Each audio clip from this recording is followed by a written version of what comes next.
merakaza umuntu muri kumwe uti ndakwakiriye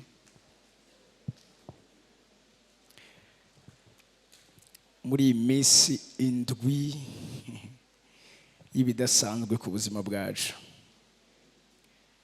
Nashaka umumbarira umuntu uti ndakwakiriye muri no Mw'isi indwi y'ibidasanzwe ku buzima bwacu.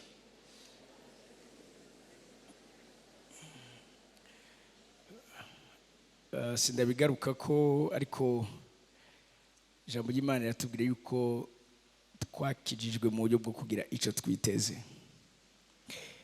Umuntu adafite ico yiteze nyene ntashobora kuronka, ariko uwaje yiteze azotana ivyiwe muri ino ndwi. Amen. Sinzi igituma itashitse ngaha. Haleluya. Nanje ubwanje ndabakiriye muri no conference tugiye kuzobamwo imisi inyigisho azoba ari imisi 6 mugabo kwa Mungu. Urazi numva navuga kino kintu ukuri kukubohora sukuri ukwabo, the truth itself sukuri ukwako, ariko nukuri we wamenye. Ikintu kinyandikira ahantu biravuga ngo muzomenya ukuri, ukuri nako kuzobaha umwidegemvyo. Ukuri kuguha umwidegemvyo nukuri wamenye. Ukuri utamenye ntaco gushobora gukora ku buzima bw'iwawe. Ikiza gutuma ubuzima bwawe bugaragaramwo itandukaniro nivyo we wamenye. Rero ino ndwi n'indwi tugiye kubamenyesha ukuri mubwirizwa kumenya. Hamko kuri kumenye hari kice gikoreka umwidegemvyo uca ugaragarira ubuzima bw'iwawe. Uyu munsi tugiye kugira intangamarara kubijanye n'icigwa twamaze kubanunsa kivuga ugusabwa gutandukanye canke ubwoko butandukanye bwo gusabwa kubera mw'isi y'imwemu. Tugiye kuvuga les types de réclamation spirituelle tubona ziba mw'isi itaboneka. Ico cigwa tugiye kuzodevelopa. Narababwiye yuko ndi muri retraite. Imana yampaye ikintu cagezwe cuko chaque mois dufata isomene. Harigezo dufata kumbure bivanye n'ivyo Imana igenda iduha, tuhishura ano mabanga benshi batigeze bamenya. Hari ubuntu bwatumye tumenya amabanga amageneration n'amageneration atigeze amenya. Turi mu gihe Daniel yabwiwe ngo matanisha ishashara, kuko Daniel yarifuza kumenya ibitwebwe uyu munsi turiko turavuga, ibitwebwe uyu munsi turiko turigisha. Ariko Imana amubwira ati Daniel, ibi si vyawe kumenya, ibi ntivyahawe abigihe ciwawe kumenya. Ariko Imana amubwira ngo abo mu gihe ciherezo bazoba bafise ubwenge bwo gushobora gutahura ibi binyegezwa. Rero turi muri yo dispensation yo kumenya ivyo Daniel yifuje kumenya, ariko Imana ikamubwira ngo domesha kwishashara ugara ibisi vyawe kumenya. Daniel 12:4 nuko rero we Daniel gumiza ayo majambo muri ntibate umatanishe ishashara igitabo cavyo udome ko ikimenyetso gushitsa igihe ciherezo, niho benshi bazoserangura muri ico kandi ubwenge buzogwira. Ikire nico gihe turimo, turiko turavuga ivyo ba Daniel batashoboye kumenya, ivyo ba Daniel batemerewe kumenya, ariko Imana yacimye yuko biba ibizomenyekanishwa canke ibizomenywa mu gihe ciherezo. Numva amen mezeza muri kiro kibanza. Uyu munsi ngiye kugira intangamarara. Ubwa mbere na mbere ndakwereka ibijanye n'icitwa gusabwa ico bisobanuye, kubera yuko magatoya Zekariya igice cya 3 ku murongo w'indwi, ahantu kamwe ndifuza ko tuhumva kugira mwumve iyo turiko turaja. Zekariya 3 ku murongo w'indwi, ndakenera umusomyi amfasha gusoma. Bakumere mikrofone. Zekariya igice cya 3 umurongo w'indwi aravuga ngo ati uku niko uhoraho n'ingabo agize, ati niwagendera mu nzira zanje ukitondera ivyo nakujeje, nawe uzogaba ivyo mu ngoro yanje, urinde n'urugo bwishikira hagati muri aba bahagaze hano. Reka suremo gusoma, mikrofone yago micikagurika. Havuze ngo ati uku niko uhoraho n'ingabo agize, niwagendera mu nzira zanje ivy'imhemu birafise amategeko abirongora. Mbwira umuntu hari wande yiwa buti amategeko y'imhemu ari ntagira ibigumbagumba. Mumba ari umuntu hari wande wawe.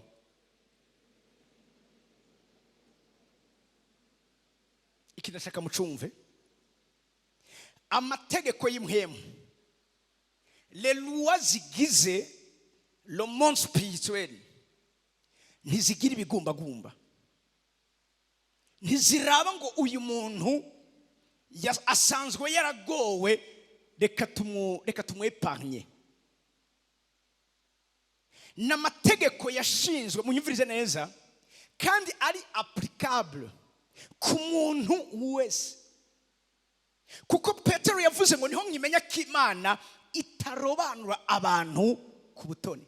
Vyumvikana neza yuko mu bizanye n'ivy'imhemu n'ubucamanza bugorotse bukora. Iyo utiyandinye neza ku vy'Imana yashinze, niko Imana iriko irabwira Yosuwa umuherezi mukuru, ikamubwira ngo niwagendera mu nzira zawe, ivyo yokora vyose atubahirije ico abwiwe, kugendera mu nzira z'Imana, nta kintu na kimwe mu vy'Imana yashinze cyangwa yategetse azokwigira agenderamo. Ni bande twemezanya yuko Imana idukunda twese? Ndabiganza byanyu. Uremeza ko Imana igukunda? Imana iradukunda. Ariko suko Imana, munyumvirize neza, urukundo rwayo sibwo rutuma tunesha intambara duhura nazo. Kuko iyo abagwa rukundo rwayo rubituma twese twobaye abanesha intambara duhura nazo. Mugabo hagati muri twebwe harabanesha n'abaneshwa. Ariko twese turemezanye neza yuko Imana idukunda. None nimba Imana idukunda, kubera ko bamwe batsindwa abandi bagatsinda? Haleluya. Sinase ko Imana igira ubuntu. Mugabo igihe cyose umviriza ivy'Imana ku ruhande rwayo namatwi ndabibabwira, ivyayo yarabitunganije, yarabihejeje, hasigaye twebwe. Avuze ngo niwagendera mu nzira zanje, mwumvirize ushaka kuvuga, ukitondera ivyo nakujeje. Niwagendera mu nzira zanje ukitondera ivyo nakujeje, nawe uzogaba ivyo mu ngoro yanje. Yosuwa natakora ibi Imana iriko iramubwira, ntibishobora gukunda ko ashobora kuba uwo kugaba ivyo mu rugo rw'Imana. Bavuze kugaba mu rugo rw'Imana, munyumvirize neza, nukugira ijambo rikomeye mu vyayo. Nuko ushobora kuvuga bikemera mbaye babandi. Nuko ijambo ryawe rihabwa agaciro mw'isi y'imhemu. Hariho abantu, akarorero Bibiliya tubwira muri Yeremiya, ngo naho mwohamagara Mose hamwe na Samweli, kubera iki ayo mazina abiri?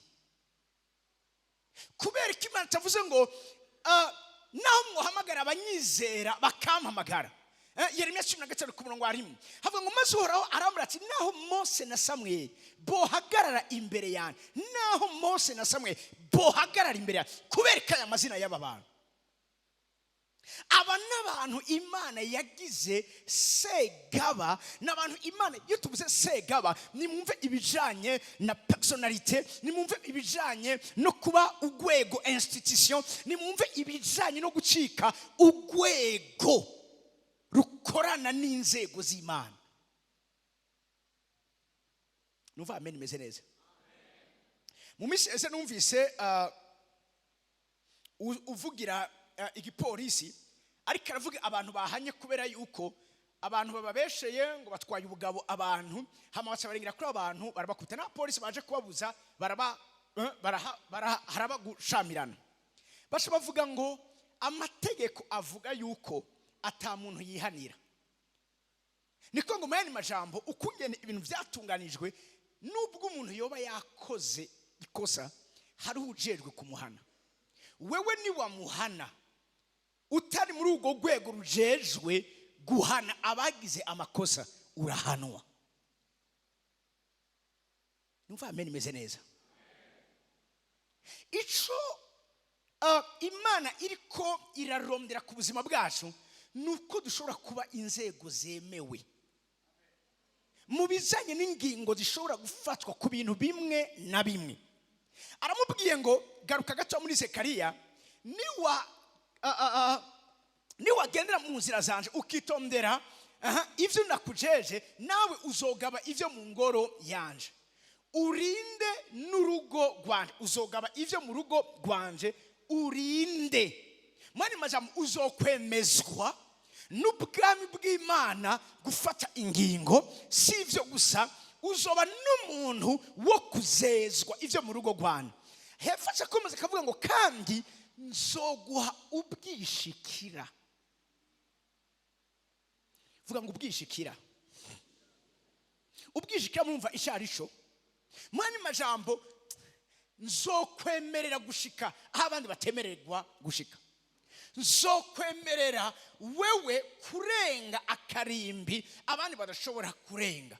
Nzoguha ubwishikira. Iyo umuntu avuze ngo ni umwishikira mu biro by'umukuru w'igihugu, mwani majambo uwo muntu ntakeneye uruhusha guhumbya umuntu kugira ngo ashikire umukuru w'igihugu, ariko urakeneye umwishikira kugira ngo agushikane ku mukuru w'igihugu. Iyo Imana iduhaye ubwishikira, munyumvirize neza, nta kindi kintu kindi gisubira kwigwa ku bijanye n'ingingo wafashe wewe. Iyo umwishikira avuze ikintu gicika itegeko. Narisikiye amen iza kunshikira ngaho imbere. Haleluya, haleluya. Umwishikira nurya, munyumvirize neza, ni kurya Yesu abwira Petero ngo ndaguha imfunguruzo zo mu bwami bw'Imana. Mwani majambo uremerewe kugira iki? Kugurura, uremerewe gukingura, uremerewe kugira ico ukoze. Ibi wewe ndabikuje, ndabikwemereye. Nzoguha ubwishikira. Mpera tushe umuntu rero ndemubwire ngo Imana ikene kuguha ubwishikira. Mumbarekane nkene Imana ikene kuguha ubwishikira. Ubwishikira hano Imana ikiravuga raba kino kintu, ubwishikira hagati muri aba bahagaze hano. Iki kintu kirakomeye cyane. Muri aba bahagaze hano, ubwishikira muri aba bahagaze hano, ubwishikira muri izi nzego ziriho presente hano, ubwishikira muri aba bari kuvuga ngo bahagaze hano ntibari ko baravuga abantu. Aha turaza kubibona, sindi kumwaza kubidukumdira, usomye uhereye hejuru abari bahagaze aho hantu yari Satani. Gena mu murongo wa mbere grâce ku murongo wa mbere mwumvirize.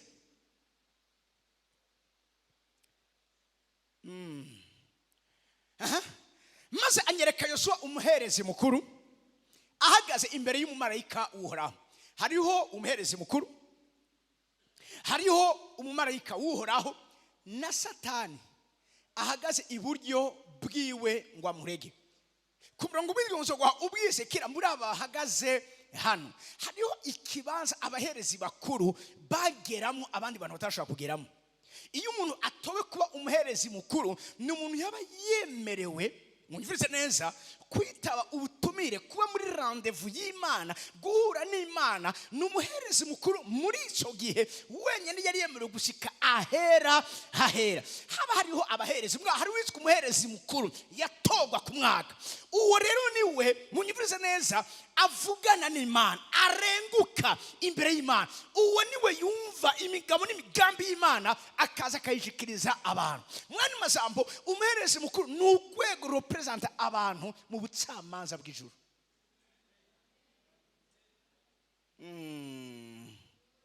Siko mureka aranyumva.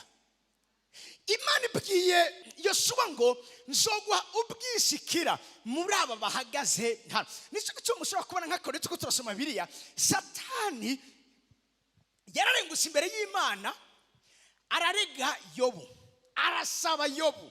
Tuzobivuga neza undi kunagira intangamarara. Mwumvirize neza, Satani nubwo yakorowe mu ijuru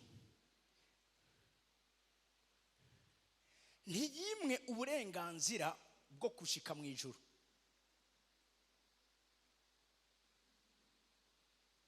Ndabacanze gato.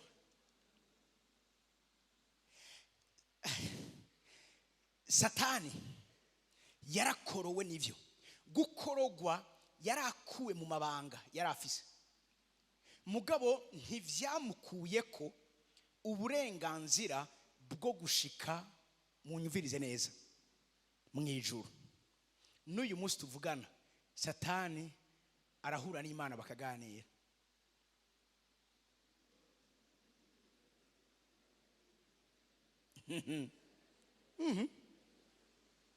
Umunsi urizina none ntivyase ivyo mganzo bigarukako. Ndakenewe tugumane gatoya. Urumva hari abantu baza ngurumva ngo Satani Satani ni urwego. Mbabwire ikintu kimwe, yo man, ndabivuge mpagaze. Mwebwe reka gatoya ndabahe kano karorero. Hano muri nose turashobora kugira imigwi ishamirana. Akarorero ugasanga hari kirobere kigwanya ubutegetsi. Mugabo mwari muzi yuko barya bagwana bashobora guhura bakaganira. Suko bariko baragwana bisigura ko badahura ngo baganire.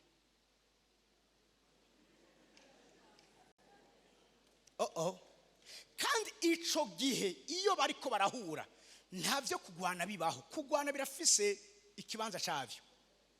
Mugabo hari ibintu muramwumva vyitwa diplomasi.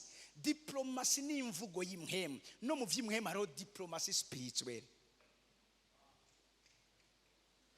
Satani arahura n'Imana. Satani arahura n'abamarayika b'Imana. Abamarayika bo mu bwami bw'umwiza barahura n'abamarayika bo mu bwami bw'umuco kandi bakanaganira. Mugabo iyo intambara yahadutse baragwana. Mugabo iyo ari mu bijyana na diplomasi baraganira, baravugana, uravyumva. Ivyo ni ibintu bibaho. Yobu 1:6 Satani yarashitse imbere y'Imana, Uhoraho raba kino kintu. Umunsi urizina abana b'Imana baje bashengereye Uhoraho, kandi na Satani yazananye nabo. Na Satani yazananye nabo. Wewe urashika ahera ukibaza ngo Satani nahashika, nawe nyene arahashika. Raba, nyarukiriza. Seti. Nyarukiriza please.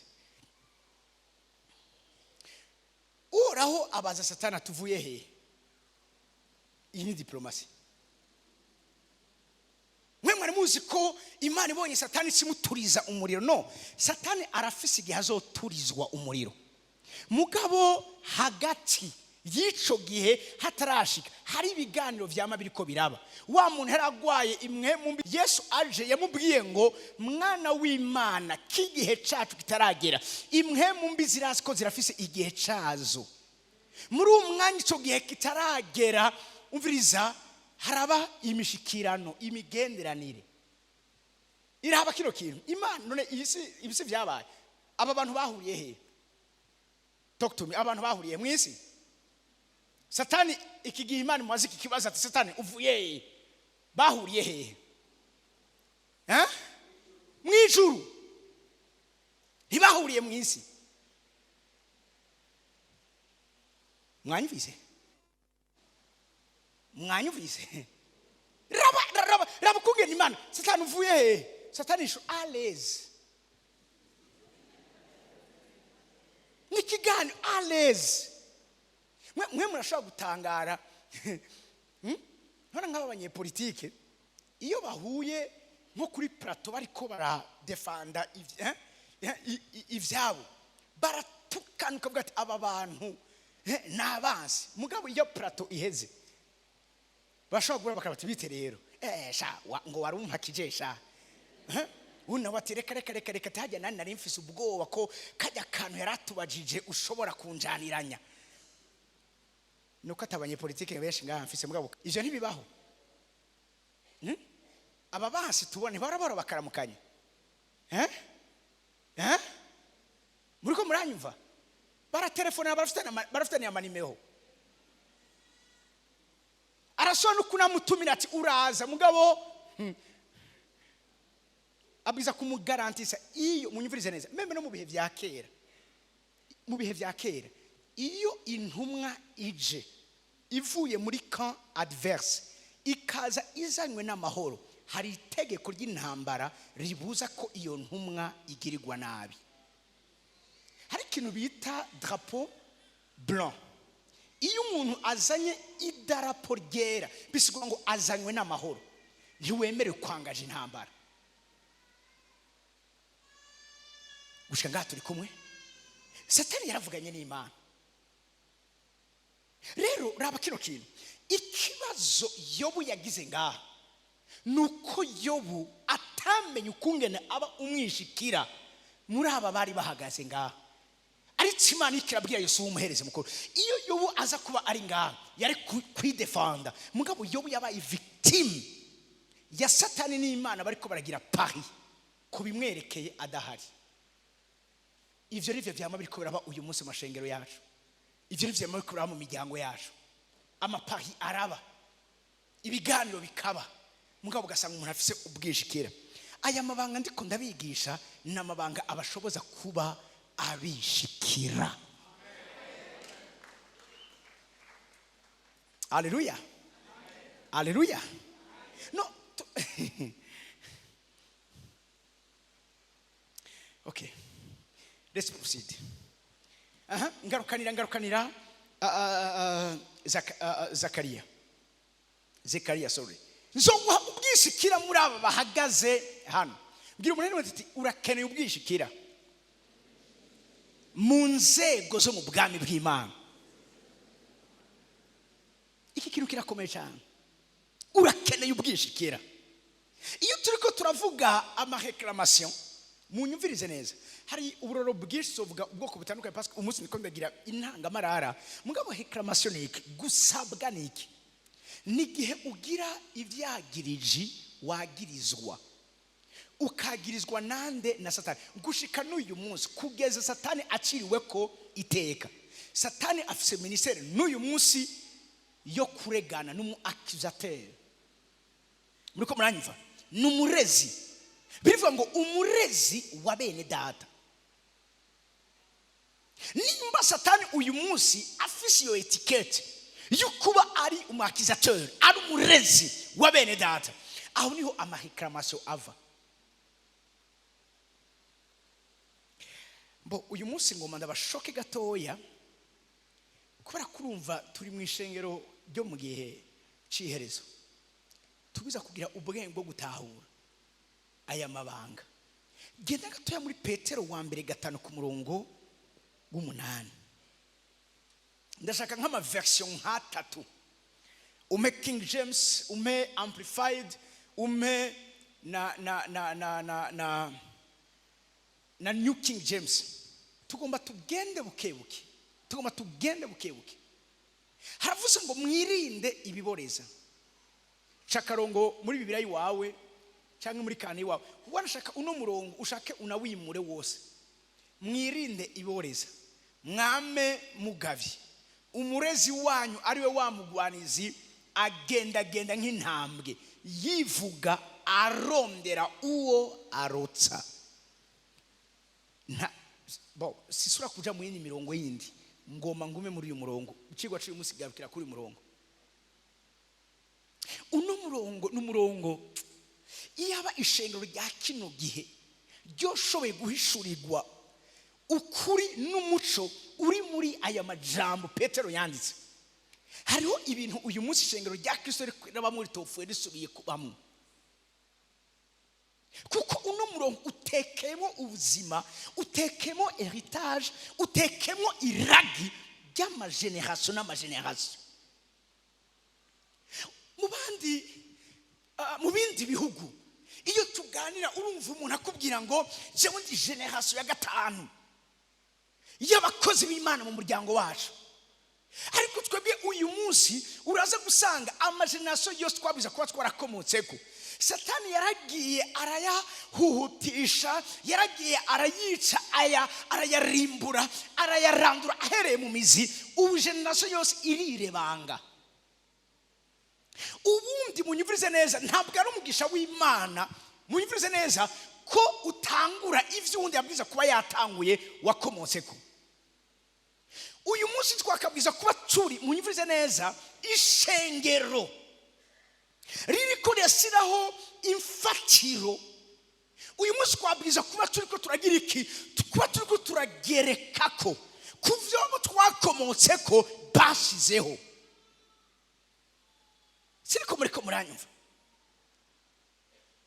Uyu munsi ibihugu bikize ni ibihugu bigizwe, munyumvirize neza, n'abantu bitwa abajuifu, abayuda, abo mu kintu batoza abana babo kuva mu buto bwawo nukungene ivyo bazoragwa bazobiraga abandi gushika isi irangiye.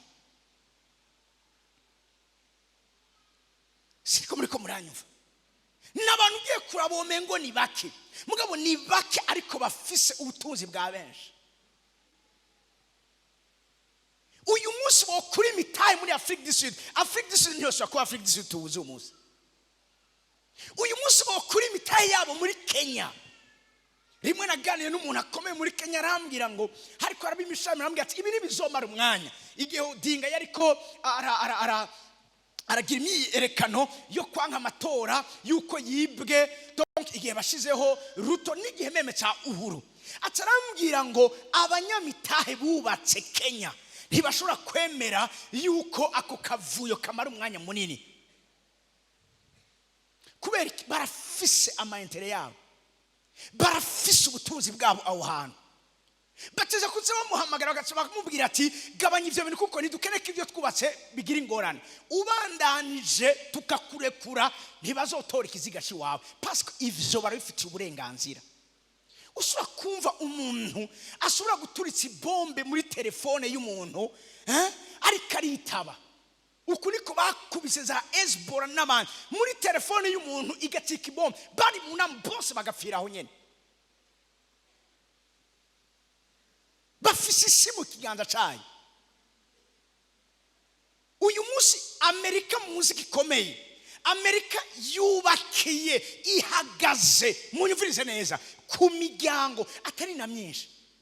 Hari imiryango muri Etats-Unis igurana Amerika. Mwe mubona igihugu mubona no, hari ubita ba père fondateur. Siriko muriko muranyumva? Abo rero ntibafise gusa amafaranga, bafise n'ubwishikira mu isi y'imhemu. Nibo bantu uyu munsi bariko barashitse agenda ya Antikristo. Ibi mwumva ngo habaye amaforum economique bahuriye Davos, uravyumva? Ibi ni ibintu biba vyarateguwe, barazi ejo ngene Afrika izoba imeze, barazi ikintu cyose kubera kizoba kiriko kiragenda. Uretse ko bien sûr hamwe n'isengero uyu munsi mu manama yose bakora ikibazo bafise n'ishengero. Niryo ribabuza babwira ikintu kimwe, barafise ibyo baba bateguye. Ndiko ndavuga ubwishika, mwumva icyo ndiko ndavuga. Bavuze ngo mwirinde ibiboreza, mwene majambo reka kugira confusion, gira kumenya iyo bavuze ibiboreza bariko nta nzoga ngaha bariko baravuga. Ibiboreza bariko baravuga nuko kuntu abantu bashobora kugira gukekeranya muri bo, bashobora kugira amadidane muri bo, badashobora kubona ukuri kw'ibintu kuriko kuragaragara mu biriko biraba. Ibi nivyo bita ibiboreza. ibiboreza bariko baravuga ngaha n'ikigo kiratuma ishengero itakaza icyo nita lucidite. Siniko muriko muranyumva? Haleluya. Mwirinde ibiboreza. Mwirinde iboreza. Muchonze vuga ngo be sober. Niko ngumane masaba gumana stability. Bavuze mwirinde icyo kintu cyose kibatuma mutakaza stability mu kwizera kwanyu. Icyo kintu cyose kibatuma mukekeranya ivyo mwakiriye. Icyo kintu cyose kibatera kwangaza imitima. Vuga ngo kwangaza imitima. Iyo uri kurangaza umutima wamaze kuboregwa. Irinde icyo kintu cyose gutuma wangaza umutima.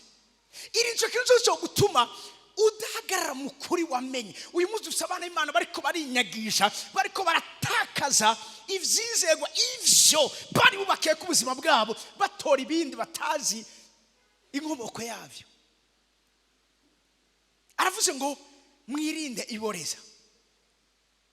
Bariko bavuga iboreza, bakora vuga ibijanye no kutaba intoxiqué, kutandura, kudashaka gukwe. Hajya Paul yandikisha ngo ry'abaroma akababwira ngo ntimushanywe n'ivyiki gihe n'iri jambo nyene ntimuboregwe.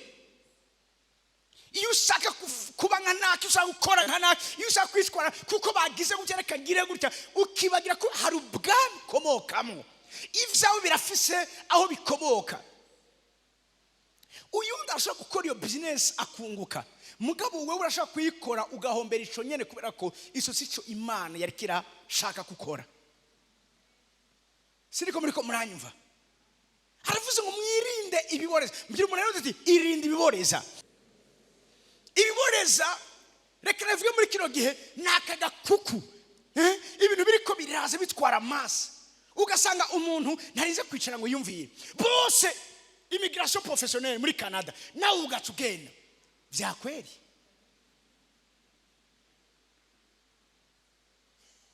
Ngo reka ngo nobona ngo ikinkuye ngaha uraborewe.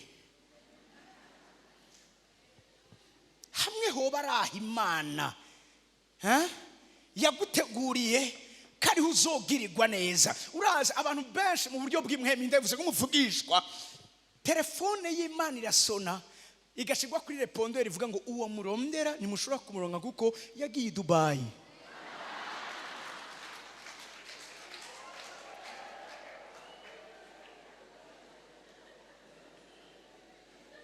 Urabona ubukene buhari. Mana ya abishikira mu nzego zigize ubwami bw'Imana ntibariko baravuga ngo ibi bintu tubayemo, bariko biyumvira ico bakora muri ibi bintu biriko biraba. Numva amen yanyu muri kiro kibanza.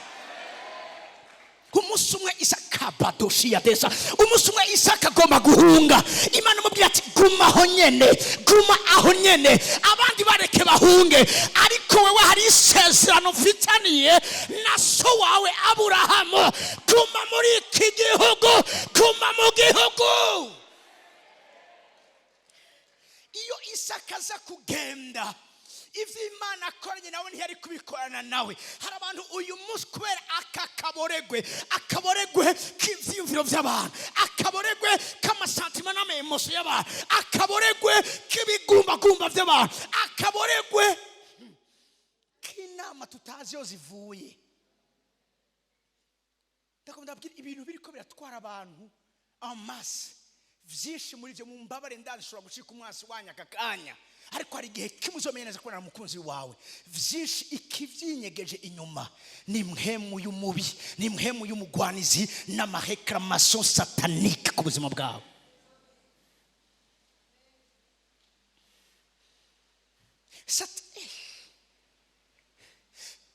Satani washobora kubona ati aba bantu ndashobora kubaha amadolari bakeneye uyu munsi, mugabo inyuma y'imyaka 3 nta numwe azoba agikomeye.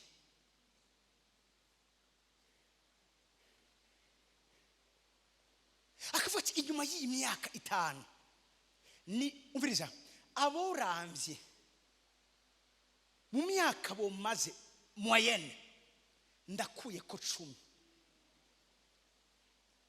Ukabona hari ubuzi bumwe na bumwe ejo hari umukozi w'Imana ariko ndumviriza muri Amerika ariko aravuga umuntu yamurungikiye magazine ariko aravuga ivyo Imana yamubwiye. Imana ingene yamubwiye ukungene munyumvirize neza inama y'abadayimoni yakoranye iriko iriga ukungene bastopa umuvuduko w'ishengero na impact y'ishengero. Muma article cyangwa mu ma resolution bagezeko harimo ikintu kivuga ngo let's keep them busy. Reka tubahe ibyo bakora byinshi babe busy, babure imyanya y'imiryango yabo, abana babure indero y'abavyeyi babo, tubaha amafaranga nta kibazo utanafite amafaranga. Mugabo hariho generation turiko turiba kazoza, hariho generation turiko turapriva umunezero, hariho generation turiko turima amahirwe Imana bateguriye. Let's keep them busy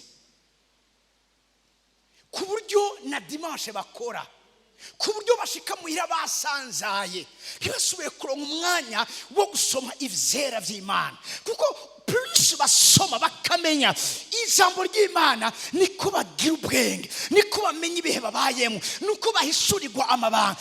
Let's keep them busy. Nariko ndabikurikirana ejo bavuze ngo umurezi bariko vuga umurezi n'aya mareklamation wowe ugahabwa akazi ubuzi bwose buhemba neza wabuvuye ku Mana. Si contrat zose zigwa amafacilite meza ameze neza ziba zivuye ku Mana. Nico gituma Yesu avuze ikintu gikomeye, vyomara iki kunguka ivy'ubu bugingo ariko ugatakaza.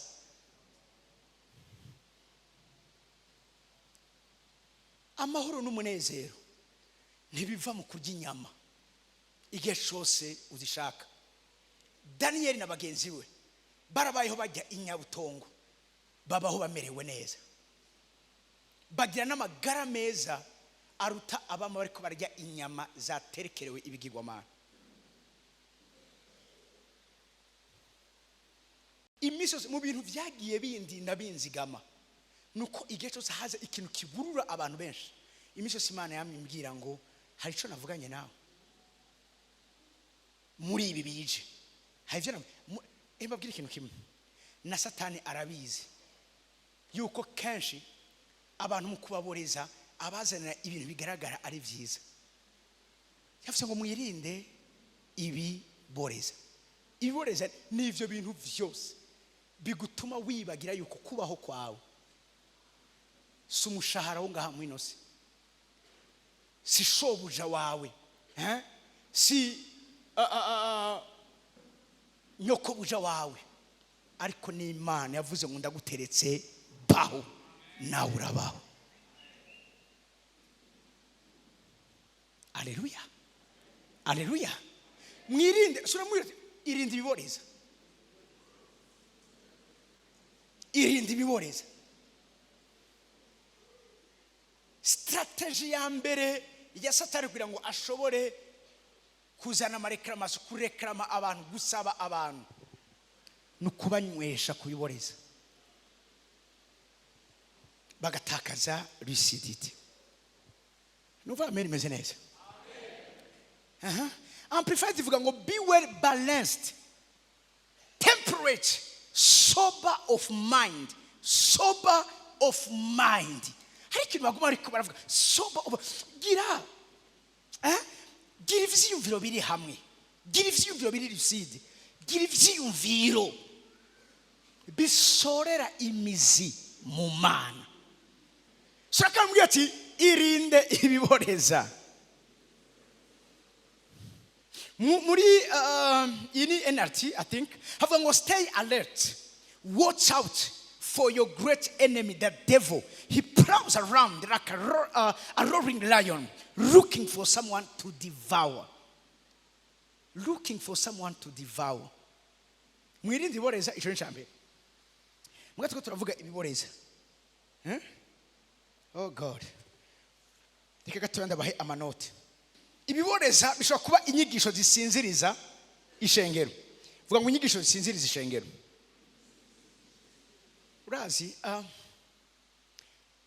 nduma apôtre par appel.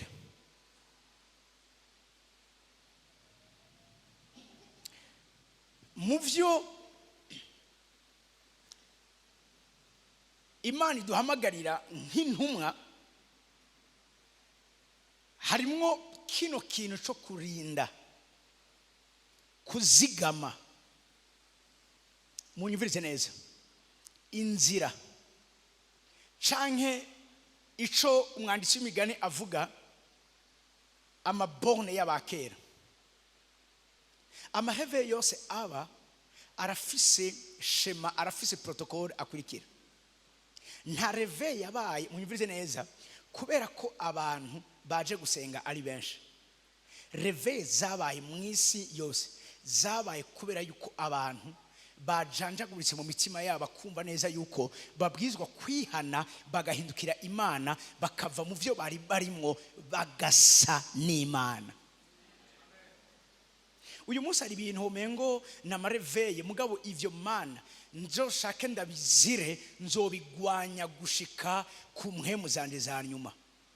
Inyigisho ziza gusinziriza ishengero, inyigisho zikubwira ngo ntaco wokora cotuma Imana iguheba, ntaco wokora. Urumva nk'ivyo bintu, iyo abantu barakora vuga ibintu nk'ivyo, ofete ni nko kugomora abantu, kuboreza abantu ku buryo abantu batakigira. Munyumvirize neza, ubundi ahantu hose habaye, ariko ibi ndabikrasa. Hari ikibazo twagize mu Burundi iwacu, twarabuze abantu bitwa aba père, twarabuze abantu bitwa abavyeyi. Umuvyeyi si umuntu, munyumvirize neza, umuvyeyi ariko ndavuga si umuntu gusa afise abantu yabwiye ubutumwa bwiza bagakizwa. Oya, ndiko ndavuga b'abavyeyi bamwe munyumvirize neza, inderetsi z'ishengero. Abavyeyi ndiko ndavuga ni babandi barinda ubusugire bw'inzira zaciwe n'Imana, ni babandi bashiraho amahopere, ni babandi bashiraho amareference, ni babandi aho bari hari ikintu kivuga ngo hariho ibidakogwa. Iyo umuvyeyi adahari, munyumvirize neza, umwe wese ari permeta gukora ibyo ashaka, ari permeta kwigisha ibyo ashaka, ari permeta gukora ibyo ashaka. Mugabo ibihugu n'uyu munsi bihagaze neza ku rwego rw'ishengero ni ibihugu bifise, munyumvirize neza, abahora bariko baramira, abahora igihe cyose bahagaze, munyumvirize neza, bari receive, bafise ijwi ry'ubuhanuzi kw'ishengero ryo mu gihugu. Bashobora kubona inzira Satani ariko aritiza. Uyu munsi hari ivyo ariko arazana vy'inyigisho ngo z'abagenzi. Muri Bibiliya nta bagenzi babaho. Ngurumva ngo umugenzi nuwo wemerera, ngurumva ngo niho bageze, urumva mwemerera nta kumwemerera vyose. Agakiza twakiriye karafise ico kaziririza muri twebwe. Paul yanditse akavuga ngo ndabinginga kubw'imbabazi z'Imana mutange imibiri yanyu nk'ibimazi bizima. N'uyu munsi abakeneye kuba mu ikanguro babwiza gutanga imibiri yabo nk'ibimazi bizima. Uko niko kwirinda ibiboreza vy'iki gihe. Ico cyose kikubwira yuko Imana itari kiraraba inyuma, Imana iraba indani. Iyo ni inzoga iboreza, iyo ni alcohol. Kuko urya muntu adakijijwe ntuza kumubwira ngo muri jewe ngo fise uwapfuye akazuka. Ivyo ntavyo akeneye, akeneye kubona ivyamwa, akeneye kubona uri kuramwamira ivyamwa. Abazanye ikanguro n'abantu igihe cyose isi bitegereje yamibona kabo bantu badasa, igakivuga ati aba naba wa mugabo yitwa Kristo. Agasangwa isi, munyumvirize neza, ito gutandukanya nayo. Mumpabarire, waramaze kunywa kurino sipongo kurino aro terme ego kurino nkarisha. Yes, ngira umuntu ati irinde kunywa kuri iyo nkarisha.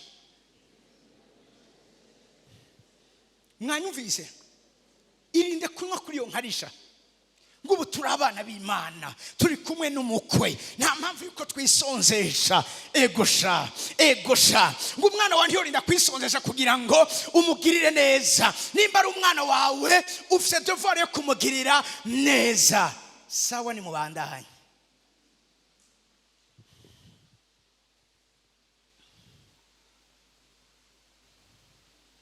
muriko muranyumva mwirinde ibiboreza n'izo nyigisho zisinzira ishengero ikintu mu gice ku murongo mwirinde amahekaramaso ariko araba uyu munsi ni kubera yuko hariho inyigisho ziko ziratangwa zo gusinzira ishengero rimwe sizovyibagira mpura n'umuntu Imana imbabarire kuvyo ngiye kuvuga ariko novuga ngo yari yatumwe n'umugwanizi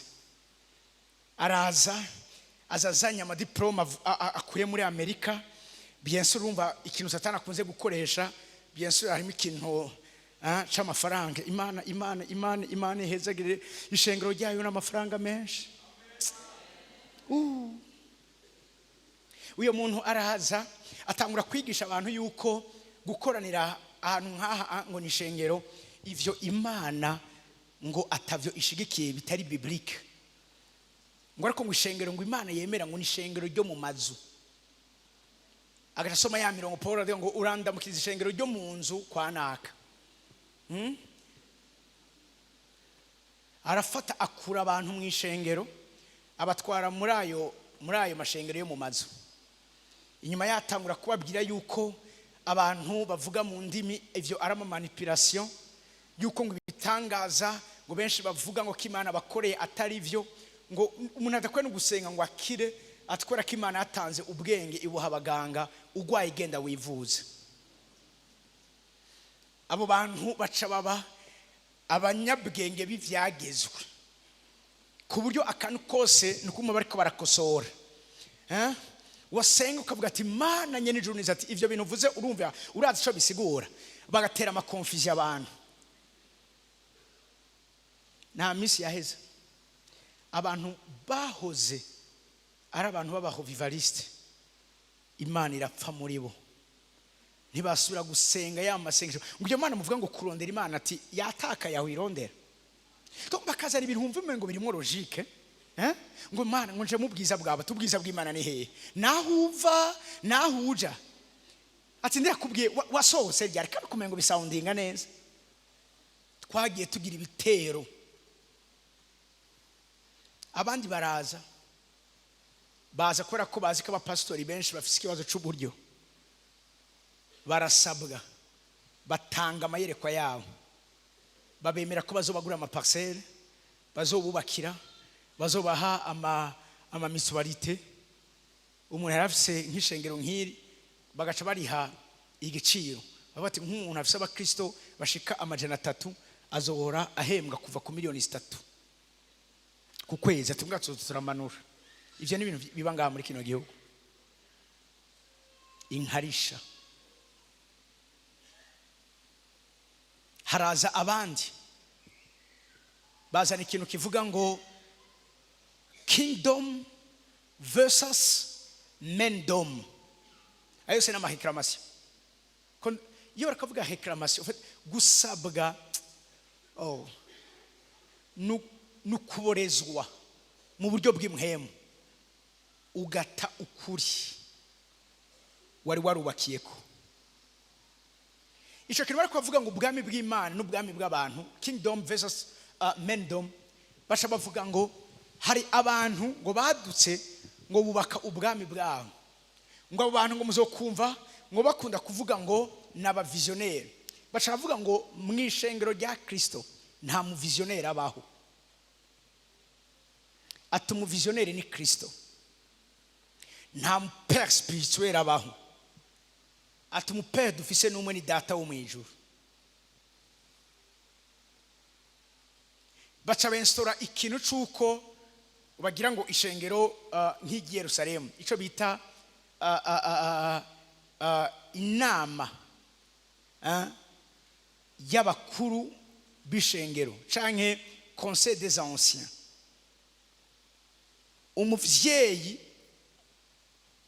baramumanura bamushira hamwe n'abana bagacavuga ngo ivyigishwa kugira ngo ishengero ntirite umurongo nuko wigisha wese ivyo kuvuga ngo uburongozi bwa nkwemera ngo ndiko nigisha ivyo muhimana andongoye ico kintu baragihanagura.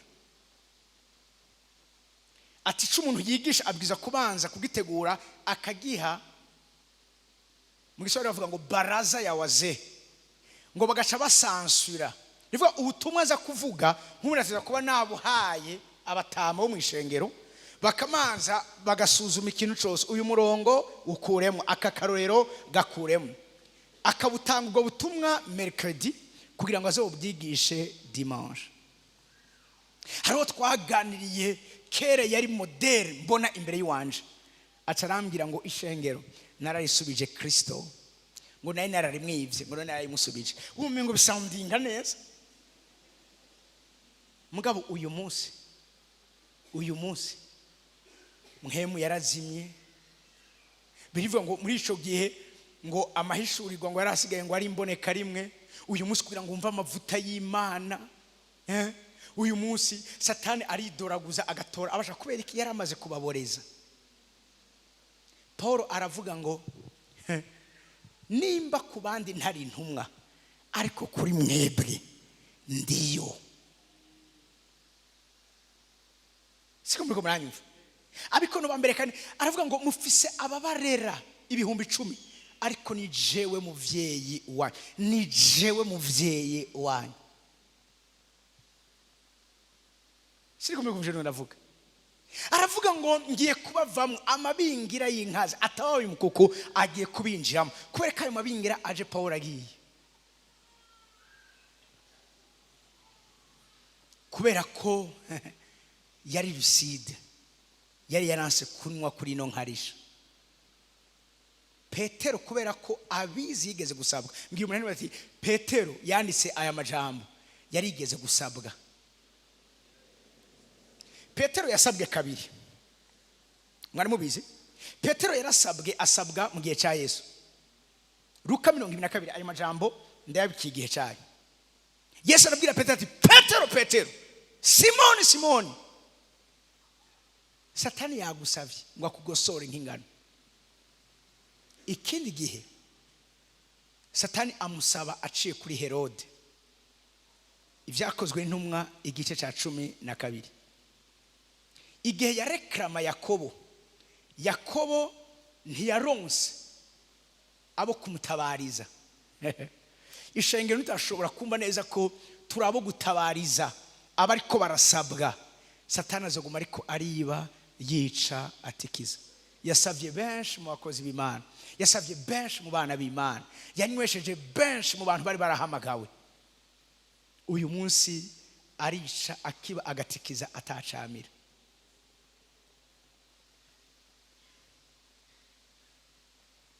Haleluya. Garuka muri Petero. Yo garuka. Aravuze ngo mwirinde iboreza mwavyumvise inyigisho zo kuvuga. Inyigisho yose nubwo yoba ivuga Kristo, mugabo itakuzana kumva ko ushonje unyotewe Imana, itakuzana kumva yuko ubwirizwa uravyumva kwiyanka ukikorera umusaraba wawe. Andika ibiboreza n'inyigisho zo kudusinziriza.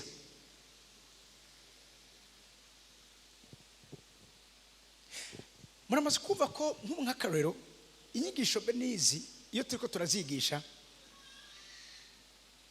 zikundisha abantu Imana, zizana abantu mu kibanza cyo kumenya yuko ntibarashika mu ijuru, baracari mu isi.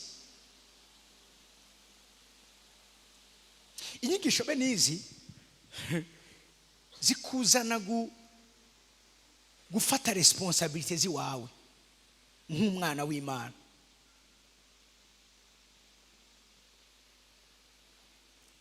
Icya kabiri, n'ivyo bintu byose bikwibagiza ivyo urimo. Hari abantu bibagiye ivyo barimo. Iyo umuntu yaborewe ntaba yibuka ivyo arimo.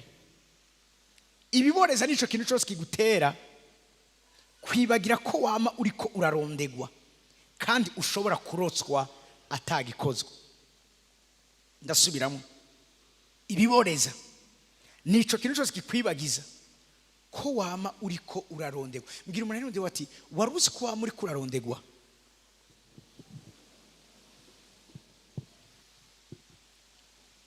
Ikibeshi ntaco bazi. Mwibaza ko murondegwa iyo hagaragaye ama resistance gusa mu bintu vyanyu, canke kumbure haje ubuhanuzi ukubwira ngo narenda kurotera ibi nibati byakweri wararota ngira accident wararota mpfa. Umuntu akaba ariho yikangura agatangura gusenga, ariko wame ubizi neza yuko agasango birivuga ngo umuntu ari mu isi ntaba ari mu ntambara. Umuntu wese ari mu ntambara yama ariko ararondegwa. Uyu munsi umuntu ari ntora nk'akarero, uyu munsi aba inzego zashizweho, umuhungu wa wuyu yahora ari mu supreme wo muri Iran yasubiriwe n'umuhungu wiwe. Uvyumve neza yuko kuva ubu abo batanamushiraho Mossad na leta ya Israel na Amerika kuva amaze kumushira kuri liste y'abarondegwa. A chaque fois reka amasozi baryari igihe cyose hari intambuko yawe yo kuja imbere.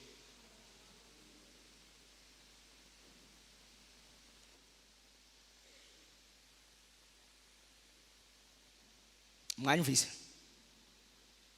Gusabwa kuza ryari igihe cyose hari kiza kuguteza intambuko yo kuva aho uri uja mu bindi.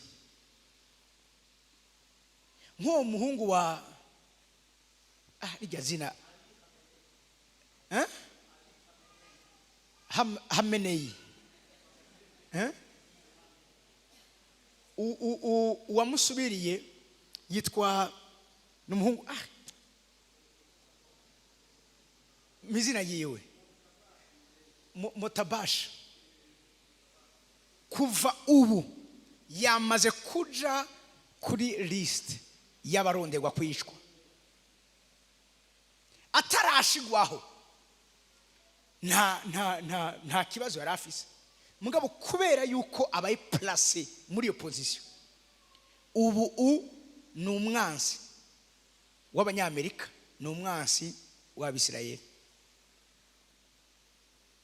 Igihe cyose hari umugambi w'Imana mwiza ku buzima bw'iwawe uri kurarondegwa.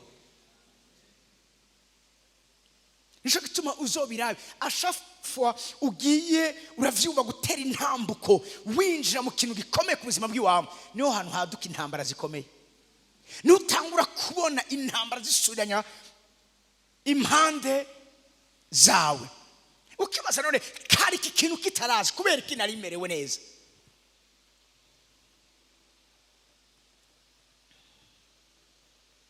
Haleluya, haleluya. Iyo umuntu yaborewe Satani aramwibagiza. Munyumvirize neza ko ari umwansi wiwe. Hari ikintu bavuga mu Kirundi, abarundi bakunda, bavuga ngo utambana na mukeba ntakubita urugohe. Ariko ishengero ryonyene niryo rabonye muri kino gihe cacu ritambana na mukeba rigakubita urugohe. Bariza umuntu ari bandi wabati urakubita urugohe wewe? Vyakweli urazi ko umunyamasezerano akomeye ukaryama vre mugasinzira ugahagarika kwisonzesha, ukumva neza ko uhagarika gutangira Imana, ukumva neza ko uhagarika gukora Imana, ukumva neza ko udibama. Niyo udibama siga abashibamye basigara baterame, ugenda uryoherwe. Haleluya. Mbwira umuntu hano ndi waboti igihe turimwo ni gihe nk'icumusirikare ari kwizamu.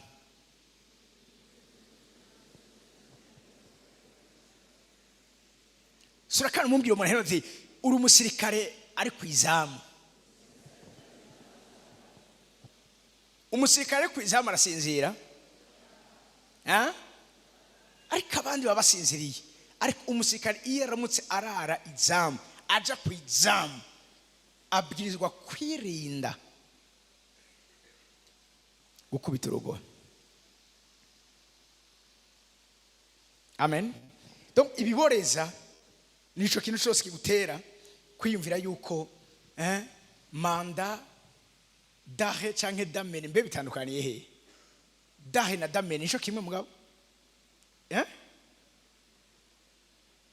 Ntaho bayihaye ngaha tubwire ico bitandukanye aho bitandukaniye. Manda dahe ni kuvuga iki? Numutahe wo gufatwa. Hama manda damene nayo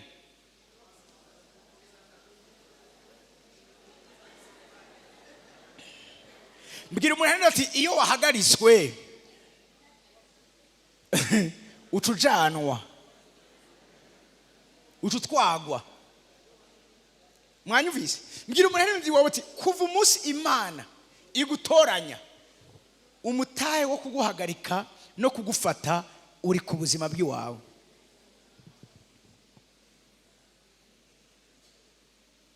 Ariko iyo umuntu yaborewe yibaza yuko umutahe wavuyeho. No, n'uyu munsi bariko bararondera, uravyumva, icagiriji bariko barondera ico bahagararako.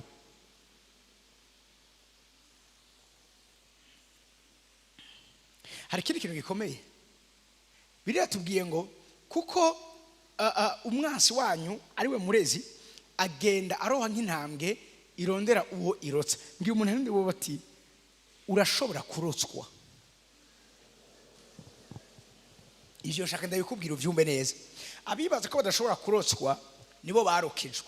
Nigituma wiyumvira kutorotswa ico nicerekana ko wamaze kuboregwa warokejwe kera. Mwanyumvise?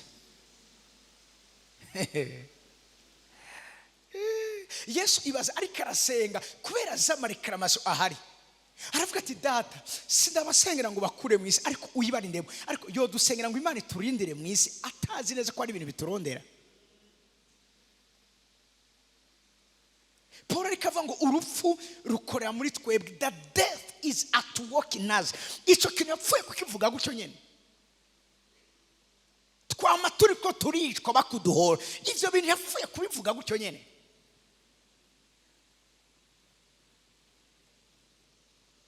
Haleluya. Yavuze ikindi kintu gikomeye twageze kurangiza, mwame mugavye. Mbwira umuntu ati wame ugavye. Nimba ukeneye kudasabwa bivuze ngo ni wamugavye. Petero igituma ariko arabivuga, arazi igituma ariko arabivuga. Petero iyo Yesu ataba magabo, Petero yaragiye. Iyi shengero idahaguruka ngo rimusengere, Petero yaragiye. Kuko Herode ntiyatinye gufata Petero ngo niwe Kristo yahaye imfunguzo mu bwami bw'Imana. Ariko yavuze ati uyu hamwe no mwisha nimba byanezereye abayuda nishe Yakobo, mbega ninasura kwisa Petero pastor principal w'ishengero rya mbere bizoba bimeze gute? Iraba kino kintu ngo abomye bihimbaye abayuda ariyongeza. Satani kizomubuza kwiyongeza igihe cyose utabaye maso, utabaye magabo, igihe cyose udahoze ugavye, Satani kizomubuza kwiyongeza. Mwame mugavye. Gora ugavye birasigura wame witeguye. Mbwira umuntu ati ni wame witeguriye intambara.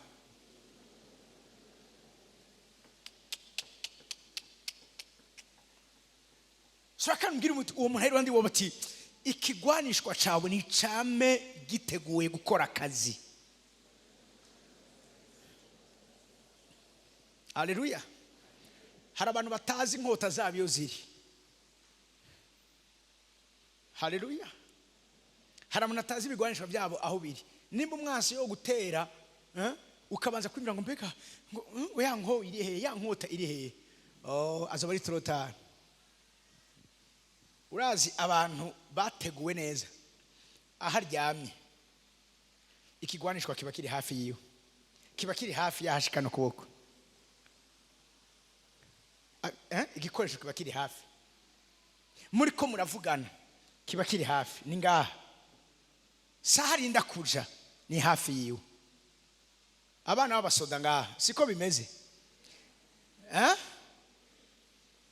inkoya papa wawe canke nimba mama wari umusirikare iba muri stoke y'imiceri y'ibiharage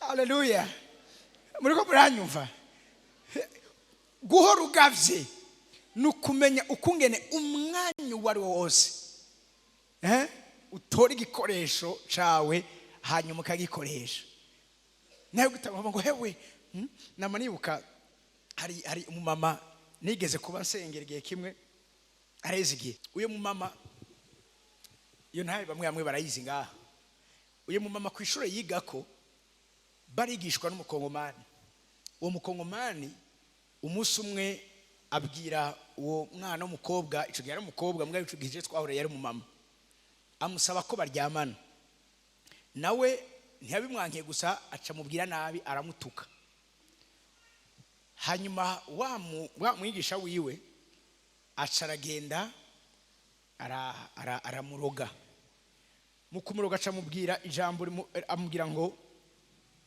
ntuzopfa unyiganye amashure ngo yaheze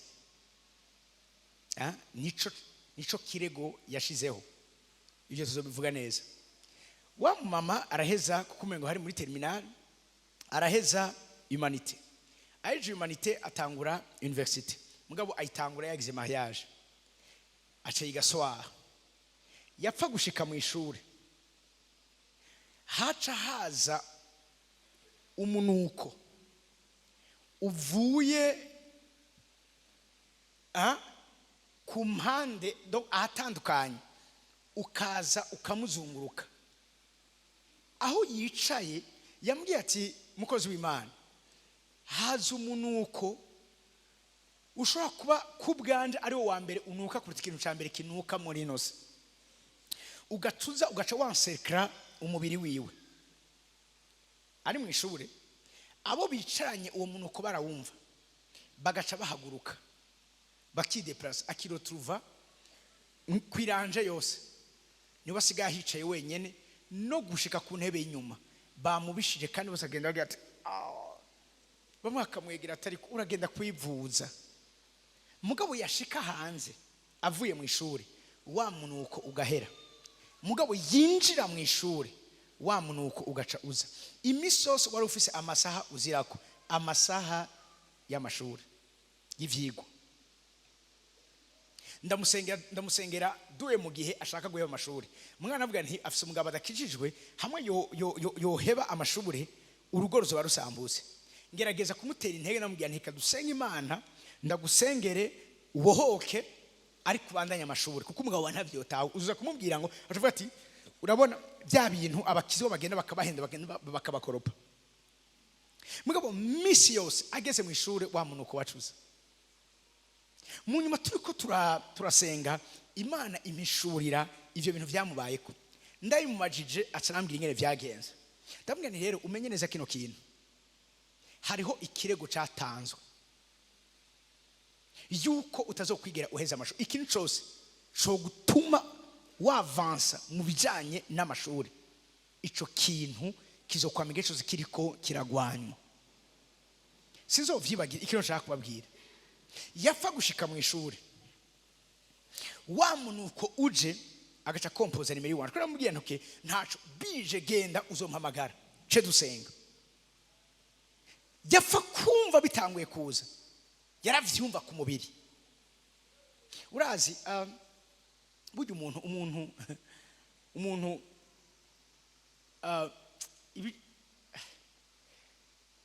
vuge gute Yobu 4:15 ishusho akantu gatoya Yobu 4:15 mpa gatoya Yobu 4:15 umubiri wawe urashobora gupresenta presence y'imwemu mbi ayo mazuru yiwawe arashobora kumotegwa n'imwemu mbi ntumbaze ngo zimota gute mugabo ibihimba vyacu vy'umubiri canke uyu mubiri urashobora gupresenta ibintu vy'imwemu biriko biraba Yobu avuga ngo maze imwemu zihita imbere yanje ikibazo gitoya imwemu zirafise umubiri amadayimoni canke impwemu z'Imana zirafise ibara. Oya vugana nanje zirafise ibara. Mugabo Yobu avuze ngo impwemu zihita imbere yanje, ubwoya bwo ku mubiri wanje bugira iki? Buramerereza. Donc mwene majambo impwemu zirenganye, umubiri wara presence ko ari impwemu zirenganye. Iso gihe nawe yaravyumva biriko biraza, agaca mpamagara, halo biraje, gashabwa nti gumiza ko telefone, gashabwa nti Mana mw'izina rya Yesu umuriro umanuke uturire ico gitero kidashaka ko yiga. Agaca mbwira ngo biragiye. Aho ni kuwa mbere. Kuwa kabiri 18h yafa kugera, gaca mbona telefone kwa kundi nyene. Munyuma aragenda ngo none nzokwama ndiko namusengera, uburengo ndamwigisha uko ngene wenyene ubwiwe yiteramira. Cyane hangura kumwigisha ibijanye no kugwana intambara zo mu buryo bw'impwemu. Ndamwira nti bije, urabizi ko babije, urabimenya ko bije, uhagaraye gute? Hagara muri autorité. Hanyuma wenyene ubwawe resista. Birivuga ngo resiste au diable. Mumugwanye mugize mukiro bavuga gute? Mukobeje. Résister. Donc mwene maje ari ikintu cyo kubiza kugira iki? Si ibintu byose bitari ko birakunda ubiza kuca wemera ko biguma ari uko nyene mu buzima bw'iwawe. Hari ibintu umugwaniza dakeneye ko uravyumva wegukira, ariko ni wowe ubwawe kumubwira yuko inyifato canke ingingo yafashe idakwiriye. Résistez au diable et il fuira loin de vous. Mumugwanye mukobeje nawe azobahunga. Donc mwene majambo kuresista ni kuvuga iki? Nuguhagarara. Muriko mumugwanye mufise ukwizera gushikami. Haleluya. Uwo mama maze kumwigisha ukungene ahagarara. Parce que ikintu Satani yari yaramuteje, nisho namatwe nababwira, yaramuteje ubwoba. Nisho shaka kubabwira samedi ni wowe uzoba uriko urakomoza ivyawe. Kubera ko ndizera ko samedi uzoba wabaye umwishikira mu nzego zigize ubwami bw'Imana. Nuva meni meseza muri kibanza. Sindabigisha kugira ngo muze kundondera, no, ndabigisha kugira ngo mwebwe nyene ubwanyu mukiranire ivy'iwanyu, mufashe n'abandi kuboka no gutabagwa mu izina rya Yesu. Nuva amen meseza muri kibanza. Mwame mugavye. Sura mwandike kino kintu. Gora tugavye birasobanuye ijisho ryawe rihore ryuguruye kubijanye n'inzitizi zose ugira mu buryo bw'impwemu. Mu Congereza no bita spiritual dangers. Ijisho ryawe ryame ryuguruye kubijanye n'inzitizi zo mu buryo bw'impwemu.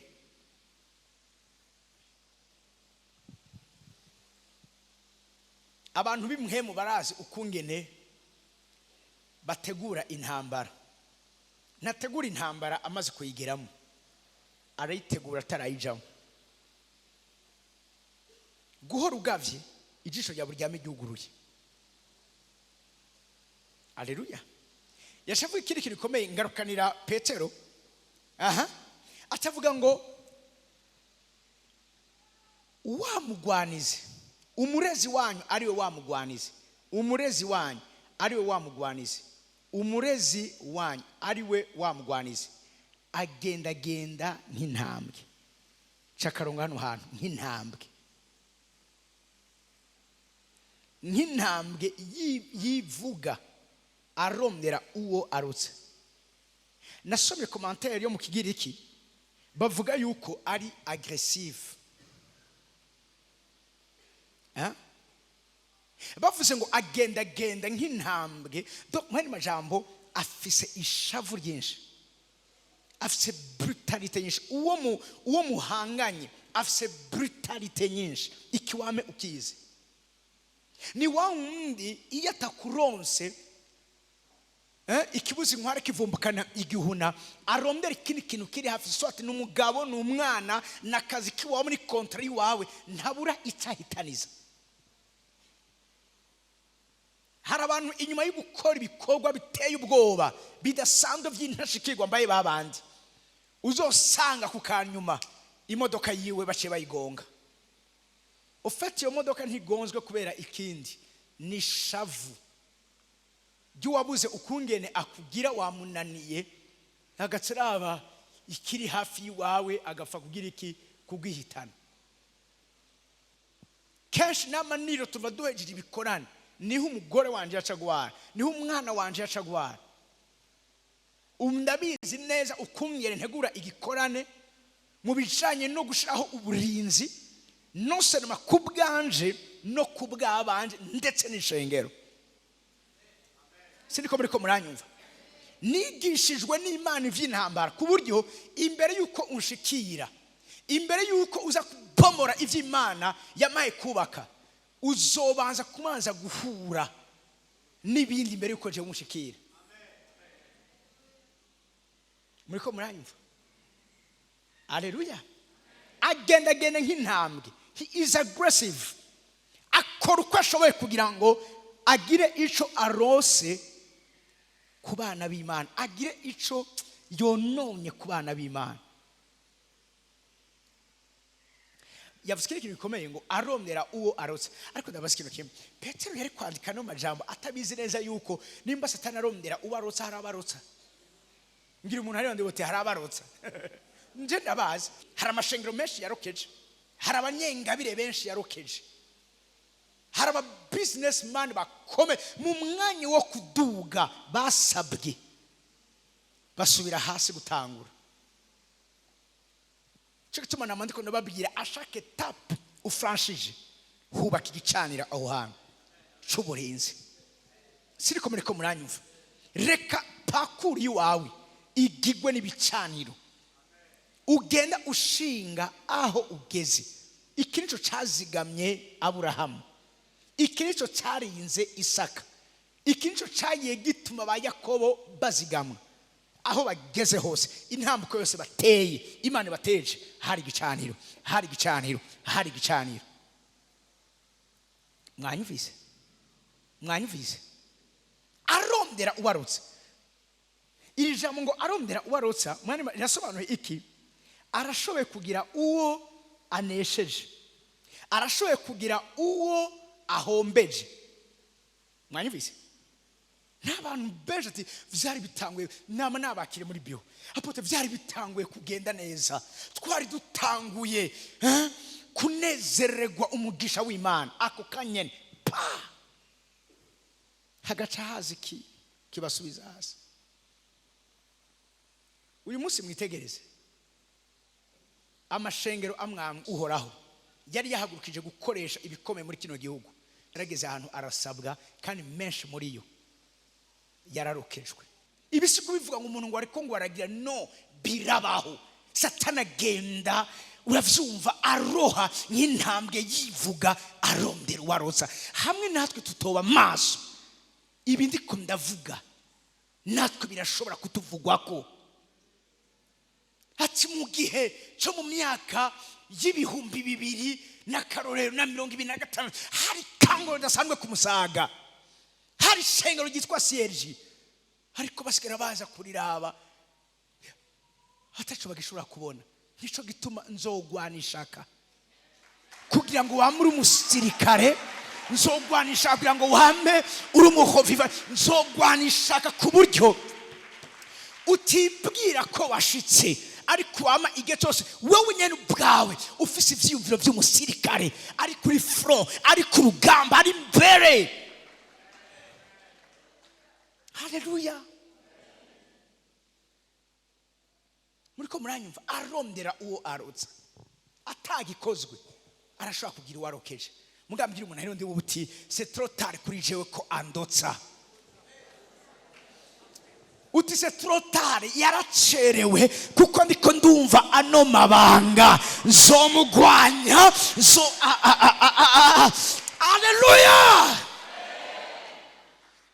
ayandi mashengero urumva ukabona ubwinshi bw'abantu mugabo nta impact communautaire ubona. N'amashengero uravyumva agwijije abanyantege nke abasivile, kuko ibi ndiko ndavuga si benshi bakeneye kuri ikiguzi cyavyo. Hari abaca barondera abo borohereza, abo nirukana ngaha bambara ubusa, hari amashengero yandi baca baja gusengeramo. Muriko muranyumva? Abambara ubusa ngaha agenda birukana, abashaka kuzana isi mwishengero agenda birukana.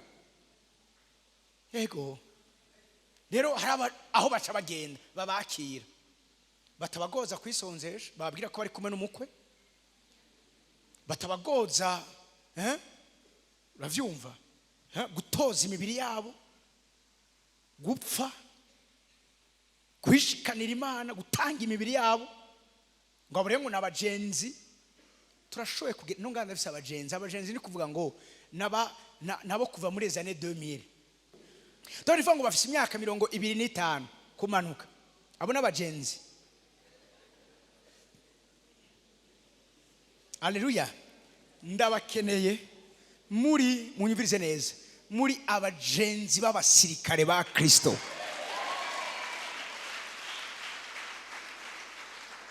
Mushobora gutunganira Imana, kugorokera Imana, apana ngo uravyumva ngo copinage ngo muri Yesu uravyo nta mugenzi yemere kugira copinage agasanga n'umufiance wawe ingo mudupresente ingo tubimenye numva amen meze neza.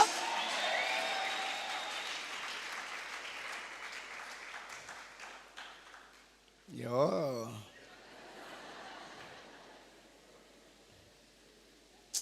Haleluya. Muhaguruke dushime Imana.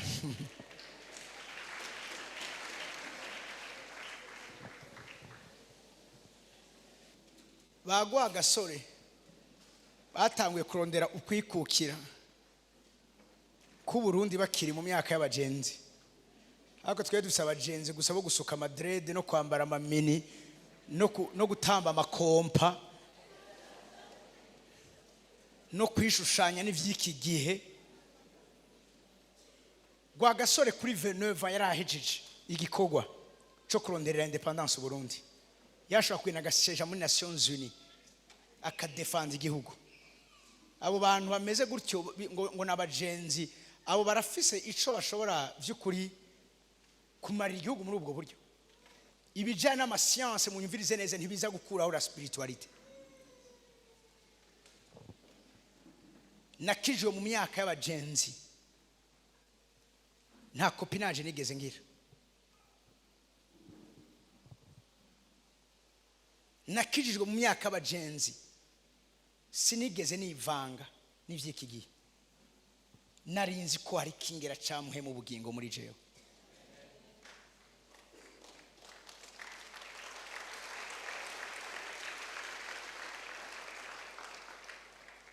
Ivyo ubuzima bigeze, uraze mabwira ikintu kimwe. Abakobwa vyashikiye canke n'ubu bishikira bagatwara inda z'ishushu, nibo bantu batigera bagira amarekwe. Ingene bandaba nivyo canke sivyo? Nibo bantu batigera bafyina. Nibo bantu niyo bavyara kenshi ntibavyara par césarienne. Abari ngabo bidushingira ko intahe, abo vyabaye kumwa ubu muri vyari mu bishasha, abo vyashikiye atari hamwe nyene habaye iki, nibo bantu bazikomerera. Ujya mwanya wirekwe ryo gucira abari karayinyegeza ngo ntibayibone. Gusa ari gihe umutraisa mugabe iyo babimenye kubera azi neza yuko ntawe uri karamukomera amashi. Ese ho ngo bayihakanye avyara nk'umuheburayo kazi. Ariko ufise umugabo agumwe sheri ushaka iki? Abo nibo uravyumva, abo nibo bavyara par césarienne, abo nibo bagira amarekwe. Uravyumva kubera iki? Ariko abandi bavugira ati no kwa muganga bajya bakirize. Iyo bavuga ati se w'umwana ari hehe?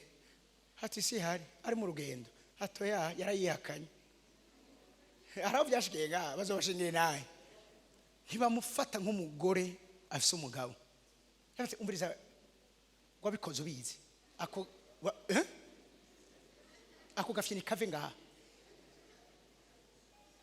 akaca akavyara neza ntavyo gufyina engene baciye bandawe ndiko ndababoneka ndabazi cambo Haleluya ntimuzoshinga intahe wavyaye ufise imyaka ingahe ni ntashinga nibiki ndekera umukobwa wari ufise imyaka ingahe yavyaye umwana wa mbere afise imyaka 21 ntiyari umujenzi mubaze ko yigeze wavyaye par césarienne aravyanse ati sinavyaye par césarienne ntivyagenze neza mu mwanya mutoya kubera iki yengwe nuko bimeze rero mbabwira ikintu kimwe nishengero riri mu gahimbo nishengero rya mariko ravyara abana batageze abana par césarienne ariko ishengero ni nk'abavyaye mu gihe c'amagume turi abantu bavyaye mu gihe c'amagume akaze nabo nyene nta césarienne yaragwira ico gihe hari abavyariye mu gihe c'amagume agira gute turabe muri ko murahunga hari césarienne bakugiriye mu magume césarienne ntibaho umwana ateza kuza neza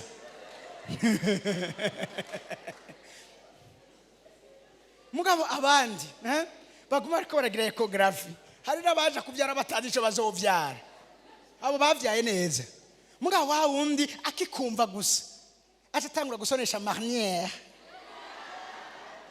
atatangura kwifotoza la plupart muri bo bavyara par césarienne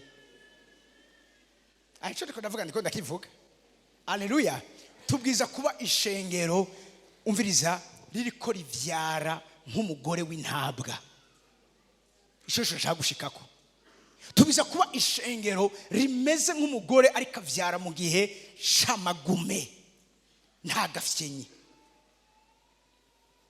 Haleluya nta gafyenyi ndabateye ubwoba Haleluya dutaretse ibiganza vyacu ibinzo bibandanye cyo